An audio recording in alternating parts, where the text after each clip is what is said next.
Hey, boils and ghouls, and welcome to day 11 of the 13 days of Halloween with Cyanide and Hemlock. Only 2 more days until our favorite time of the year. Are you ready? Today, we'll be diving into another local legend that is the inspiration for one of Stephen King's most underrated, in my opinion, films. If you're a fan of both horror films based, no matter how loosely, on true events and of Stephen King, I would highly recommend checking out the miniseries Rose Red. Rose Red takes place in a beautiful castle just outside of Tacoma, Washington, south of Seattle, and is the next stop in our local legends, Thornewood Castle. This beautiful castle that is nestled among the hustle and bustle of Tacoma, Washington, was built by Chester Thorne for his beautiful bride, Anna, in 1907, but wasn't finished until 4 years later, in 1911. This manor was only allowed to have the finest things put into it, like 400-year-old bricks from original English castles that Thorne had bought and demolished simply for the bricks. This spacious manor, built out of love, had 54 rooms, including 22 bedrooms and 22 baths. Insane, right?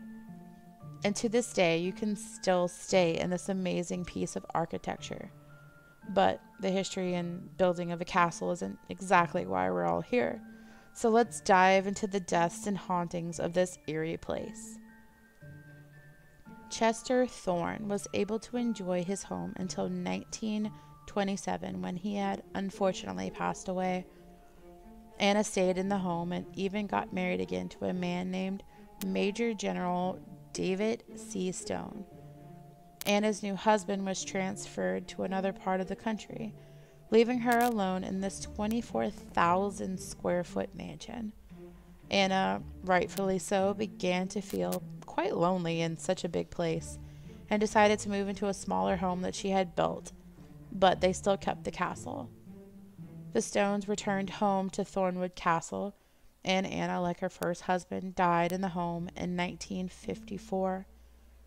Her husband David died 5 short years later after her and left the house to Anna's daughter, Anita.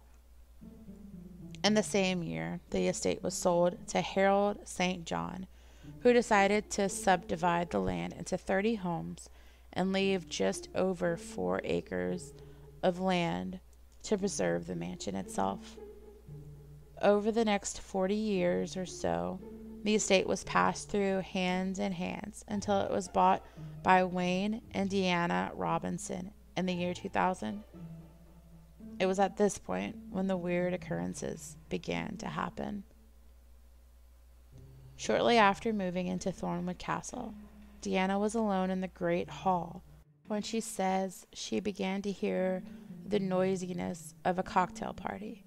She could hear people walking about and dancing and glasses clinking, like she wasn't even in the room.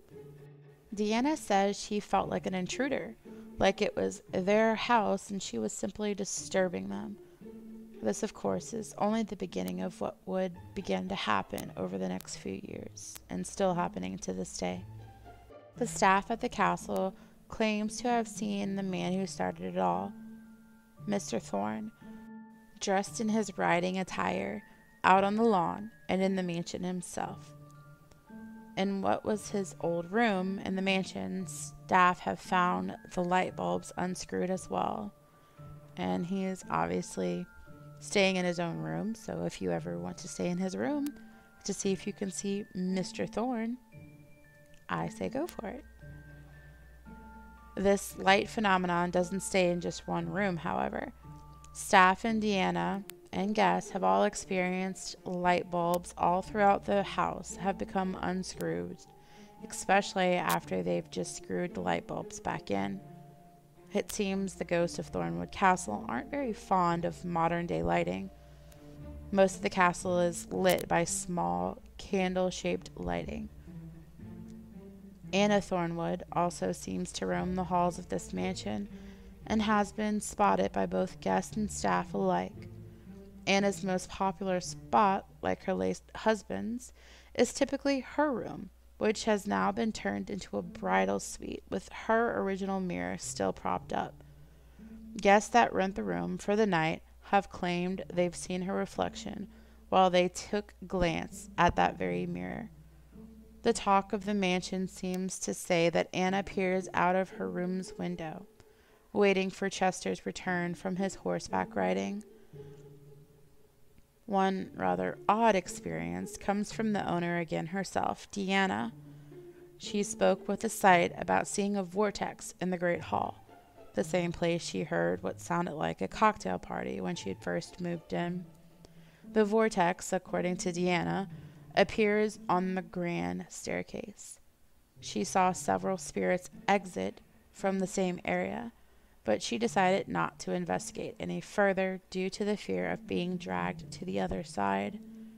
Deanna had a near-death experience before and decided to play on the safe side of things, which I don't blame her because a vortex is a very terrifying place to be. Some other guest experiences are quoted here for us. One guest was rummaging through the closet when she felt someone behind her. It turned out to be a man in old-style clothing with his hand on his hips, as if to imply that she should not be there. When the guest looked back up, he was gone. Other people have seen a man and lady appear together on the grand staircase. The man is dressed in a leather outfit, and some people have reported they smelled a hint of old leather. Some described the gown the woman is wearing as an empire-style dress with a very high waist. She also wears a garland in her hair. This is obviously just the tip of the iceberg when it comes to the things that go bump in the night at this mansion. But if you're a thrill seeker and would like to check out this beaut for yourself, Thornewood Castle has now been turned into a bed and breakfast. The grounds are broken into different suites and they still have the vintage charm that came with the home. I personally haven't visited the grounds just yet, but I would love to. I live very close to it, surprisingly. Tell us, have you been here before? If so, did you have any experiences of your own? Tell us in the comment section down below. We'd love to share your own personal ghost stories in one of our upcoming videos. This, unfortunately, brings day 11 of 13 days of Halloween with Cyanide and Hemlock to a close. We hope you enjoyed a little snippet into this beautiful piece of Washington history. If you liked this video, be sure to give us a like and subscribe and become a part of the Haunted Ghoul Society, which we now have a Facebook group for. You can interact with us and other wonderfully spooky ghouls throughout the year. We'll leave that link in the description down below for you if you'd like to join. That's all for me today. So remember, stay spooky.